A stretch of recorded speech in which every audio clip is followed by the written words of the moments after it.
Wow, unbelievable. DAZN is reportedly holding off their main event, Canelo versus Kovalev, to allow UFC 244 main event, Nate Diaz-Masvidal, to conclude before they begin their main event.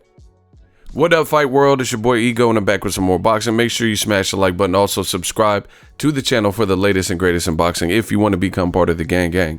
Notification gang, please hit the bell icon. Shout out to the super chats, channel donations, the Venmo donations, and the Patreon family. We working. Yo, use my link below. It is in the description box of all of my videos. You'll see an ESPN link. If you are going to watch UFC 244, use that link. The BMF title on the line presented by The Rock to the winner, Nate Diaz, West Coast G, West Coast Gangster versus East Coast Gangster, Jorge Masvidal. I'm looking forward to it. It helps my channel. I'm an affiliate working with Disney and ESPN Plus on promotion. And I think it's an awesome fight. I think it's a great fight, and I'm looking forward to it. Now, another fight that's happening tonight hasn't been promoted as well, and that's Canelo Kovalev. And this is Chris Mannix of DAZN. He works with DAZN and these different entities, and you'll see he's even doing commentary with like Ryan Garcia and Canelo after the weigh-ins. And it's not just him, but we'll use him because he works clearly with the company DAZN.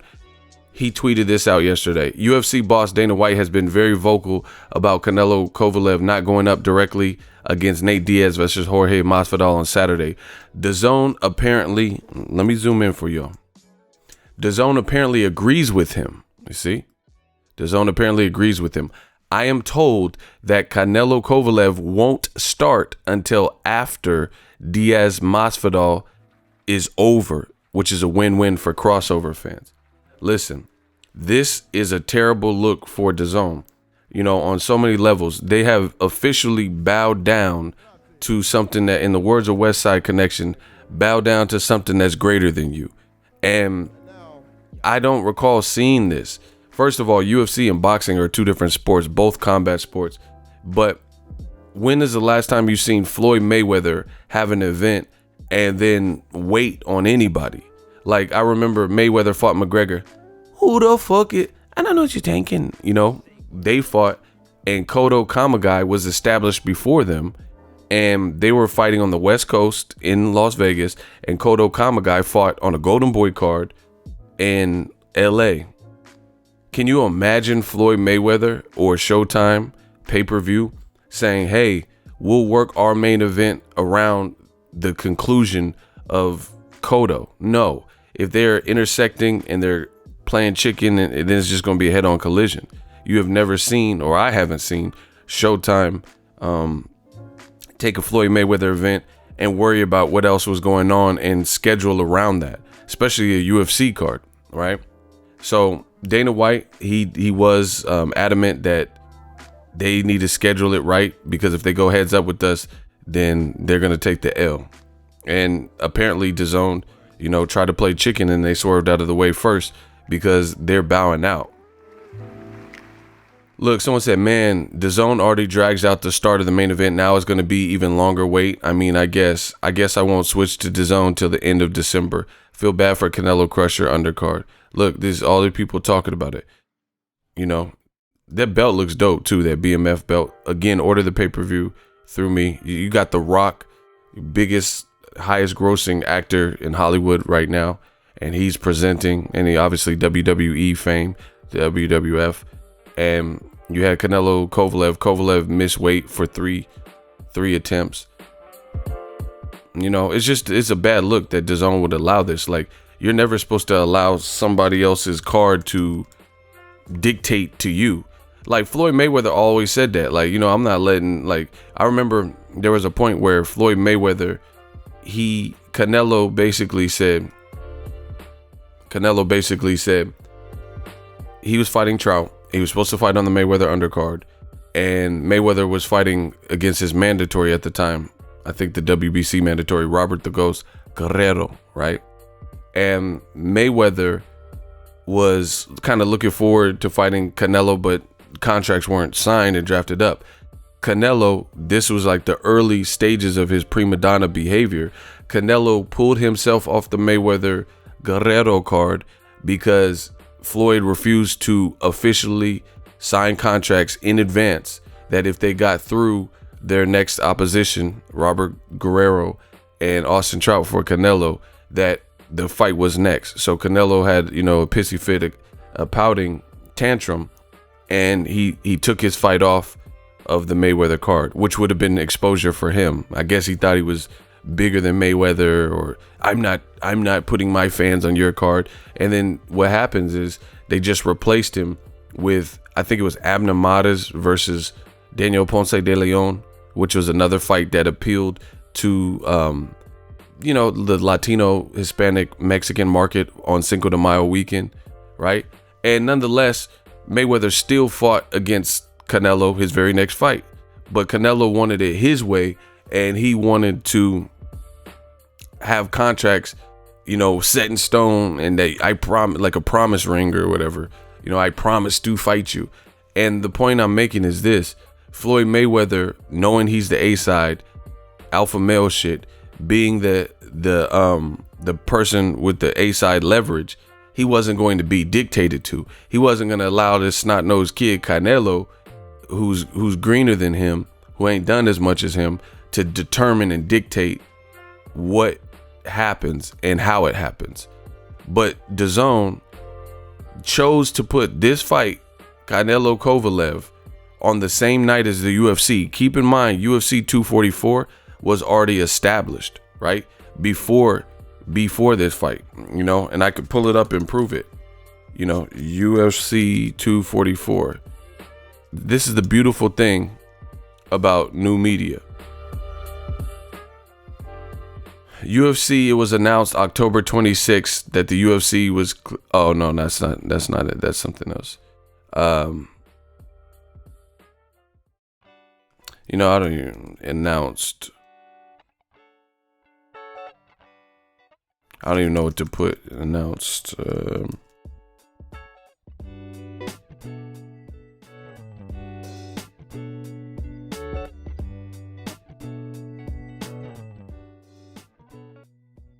Card announced. All right, I'm not gonna spend too much time because I don't want to take away from the message. But anyway, I know for a fact UFC was announced first. You guys can research it, but it's the Google search is not immediately pulling it up. So look what's trending. Trends for you: Diaz-Masvidal. Don't see anything about Canelo. Sad, really. But anyway, UFC announced before Canelo Kovalev and DAZN. DAZN and Kovalev Canelo fight got announced after.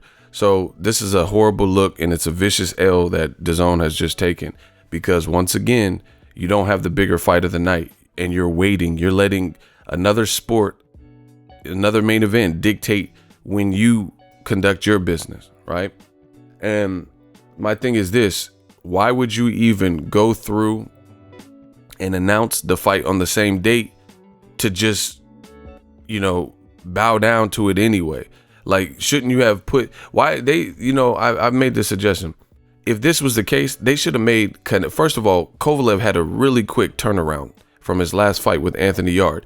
So realistically, if you didn't have a main event that you felt could compete on its own with viewership of UFC 244, why didn't they just put Canelo Kovalev next week with the pair with the KSI Logan Paul fight?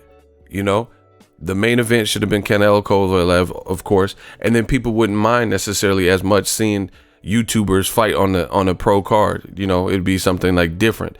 But a lot of boxing fans took it as, this is disrespectful that you got great pro fighters like Devin Haney fighting on the undercard to YouTubers, right? You got Billy Joe Saunders, a champion, fighting on two first-time pros card. So I think the reception, these are just my ideas, people, new media ideas. I think the reception would have been a whole lot better if they pushed Canelo Kovalev back a week and they put Logan Paul KSI 2 as a co-feature. everybody could eat, everybody could get money, but they wanted to make separate events and, you know, string it out because this was their DAZN season. But I think this card would have been a lot bigger. And to my knowledge, the only other real promoter card that I know of next week is Jamel Herring versus Lamont Roach, a top rank card in Fresno. So that would have made Canelo Kovalev even bigger. You know what I'm saying? If you weren't up against UFC 244, and it would have given you an extra week to promote. It would have gave Kovalev, who already had a quick turnaround, you know, a little bit more time, roughly, to get into camp and stuff, right? These are just my opinions.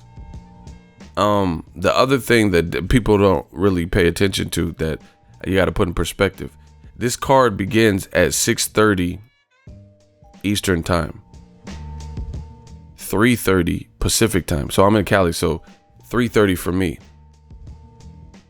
You're gonna have to put in so much filler to keep a card alive. So boxing on DAZN from 3:30, and then you're waiting for, this is 3:30 Cali time, Pacific Standard Time, right? So it's gonna start at 3:30, right? And then you're going to wait for the full UFC 244 to conclude, and also the main event, Nate Diaz, Jorge Masvidal. You're gonna wait for all of that to end before Canelo Kovalev goes up. So, you know, on average, I would say UFC is over by, I don't know, 8:30, 9:30, somewhere in there on West Coast time, depending on how many rounds it goes. So if it ends at 9, 9:30, 10, then that means East Coast time, people are gonna have to wait until 12, 12:30, midnight to watch Canelo Kovalev.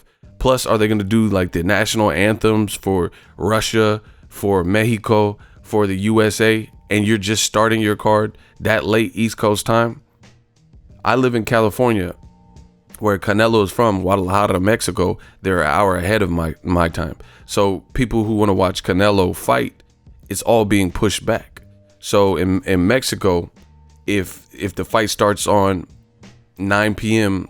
on Cali time, then you got to look at, for the East Coast, that's 12 o'clock. For the people in Guadalajara, that'll be 10 p.m. for them. And then the people in the Midwest, that's like people like Texas and stuff, down south in Texas, they're 2 hours ahead of me. So that means the card is going to start at 11 for them. It's just, I mean, this is awful.